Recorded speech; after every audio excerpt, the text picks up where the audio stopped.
please visit my website, programtokill.net. Go to plans and prices for even more exclusive information. You can also support me now on Patreon. Add me on TikTok. And leave a like and comment.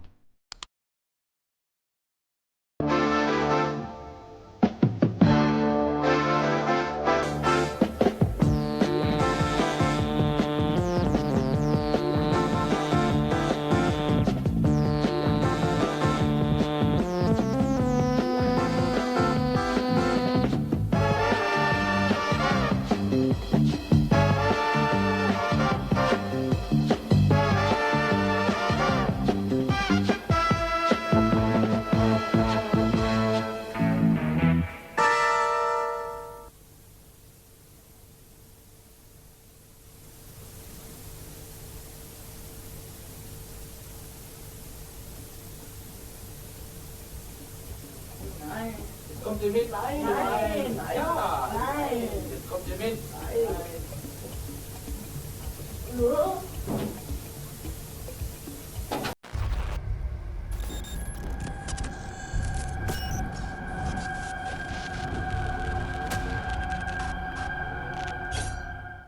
Je vais partir d'ailleurs, parce que c'est tout. Tout commence avec cet homme, Marcel Vervlossum, à la tête d'une association belge qui traque les pédophiles, l'association Morkoven. Depuis des années, Marcel et son équipe analysent et infiltrent les réseaux. La méthode Vervlossum est bien rodée, tous les moyens sont bons. Filature, visite inopinée dans des lieux suspects, saisie de documents.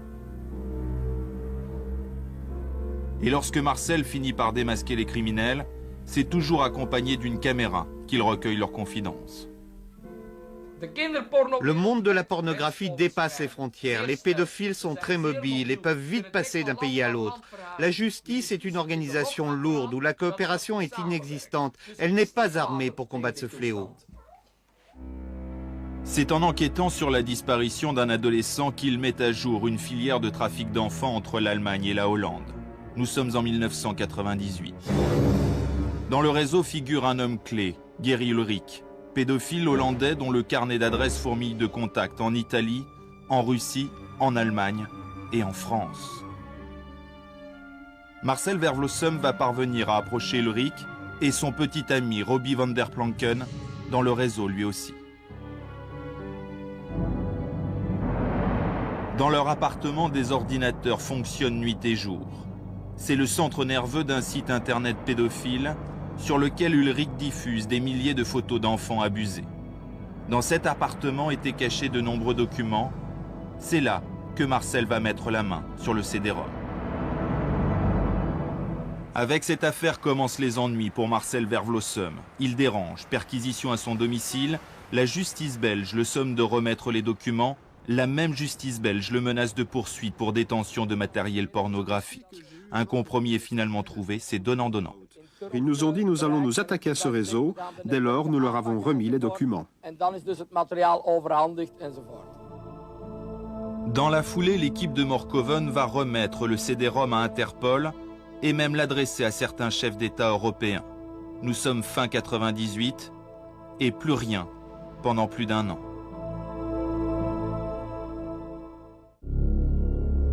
Jusqu'au 24 février 2000, révélation à la une de l'Humanité, l'enquête dévoile l'existence du CD-ROM pédophile et celle d'un fichier de 500 portraits d'enfants élaborés à partir de ce CD-ROM.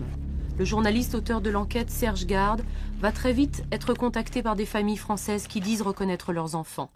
Le 12 avril, Elisabeth Guigou réagit au journal de France 3. La justice a demandé, y compris aux journalistes, qui ont des informations, qui peuvent posséder ce CD-ROM, qui peuvent posséder d'autres fichiers de photos, de les communiquer à la justice pour que nous puissions faire ces recoupements le plus, nous, les juges, hein, c'est pas moi qui fais à leur place, puissent faire ces recoupements le plus rapidement possible. Je ne veux pas que rien soit laissé au hasard. Message reçu, le soir même, Serge Garde contacte le ministère de la Justice. Le lendemain, il remet le CD-ROM au procureur de Paris. Je dois dire que M. Ben Machlouf nous a reçus avec énormément de gentillesse et d'égard. Plusieurs fois, il m'a remercié pour cet acte de civisme. C'en était presque un peu gênant. Voici pourtant un document qui prouve que les autorités françaises possédaient depuis plus d'1 an ce fameux CD-ROM. L'association Morkoven l'avait en effet adressé, accompagné de ce courrier explicatif, directement à l'Élysée. Monsieur le Président, dans le cadre d'une action internationale, nous nous permettons de vous joindre les images horribles de pornographie et de torture d'enfants. La seule chose que nous avons appris de la France, c'est qu'ils avaient bien reçu le CD-ROM.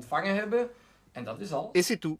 Apprendre aujourd'hui qu'au moment où M. Ben Makhlouf me faisait ses déclarations sur le civisme, eh bien en fait il avait déjà le CD-ROM depuis 11 mois.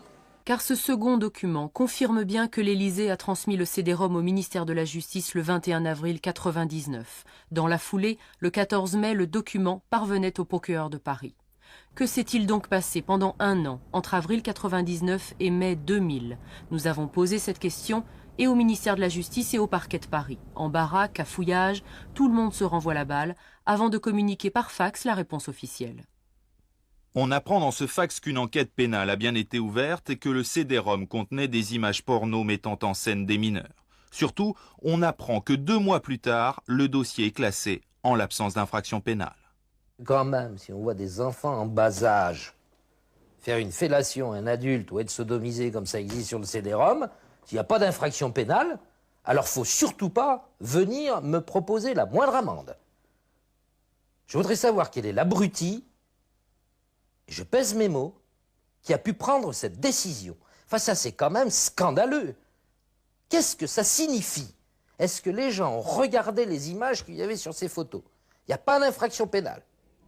Pas d'infraction, aucune poursuite, exit le CD-ROM. Et quand il réapparaît à la une de l'Humanité l'hiver dernier, le parquet de Paris persiste à en nier l'importance.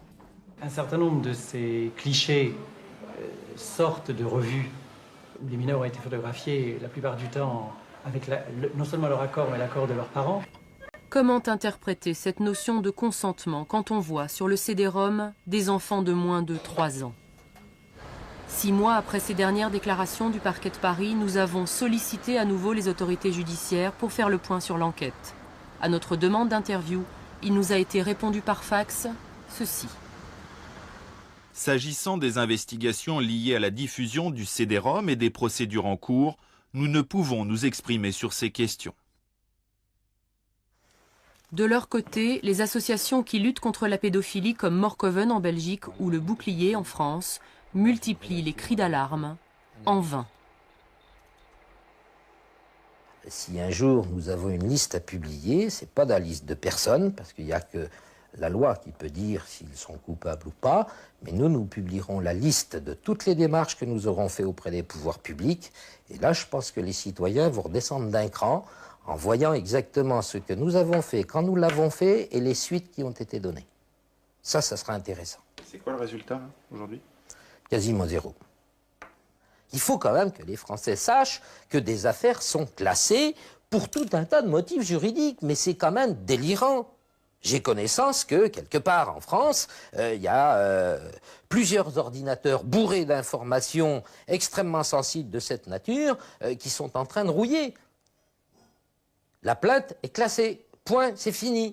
Et personne ne va aller voir ce qu'il y a sur ces disques durs, alors qu'on sait que le bonhomme en question avait été bien dans ces eaux-là, dans ces milieux, etc. Qu'est-ce que c'est que ce foutoir?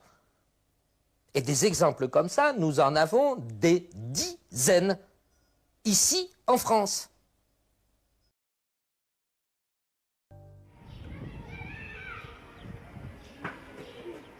Un homme est convaincu qu'il suffirait de bien chercher et d'y mettre les moyens pour identifier des enfants et retrouver leurs agresseurs qui apparaissent parfois sur les photos.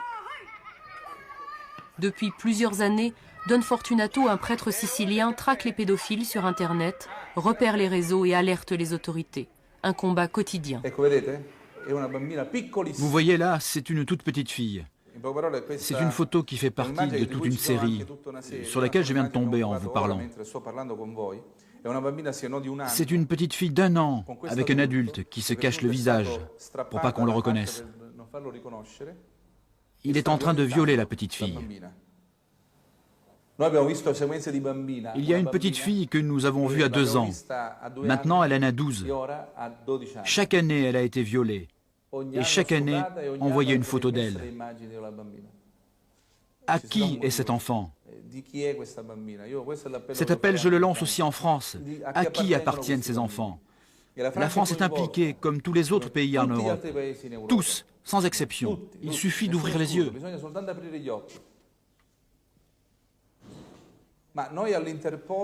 Tous les jours, on envoie à Interpol des dizaines de signalements. Jusqu'à présent, personne ne nous a répondu. Et s'ils ont répondu, c'est pour nous dire d'envoyer les documents à une autre adresse.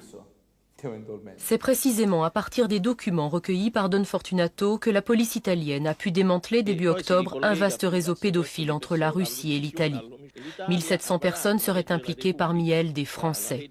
3000 cassettes ont été saisies. Le trafic aurait rapporté plusieurs millions de dollars.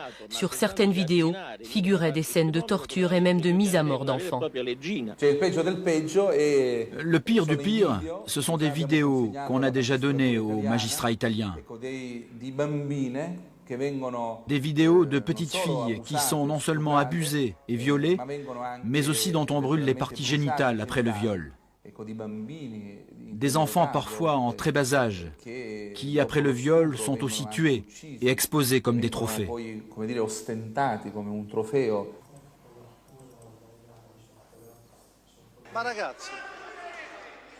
Une chaîne de télévision a diffusé des extraits de ces vidéos et l'affaire a fait scandale en Italie, au point que le ministre de la Communication soit interpellé au Parlement et que le patron de la RAI s'excuse en direct. Quant au magistrat chargé du dossier, voici ses premières conclusions. Après 2 ans d'enquête, tout nous porte à croire que nous sommes devant de véritables assassinats.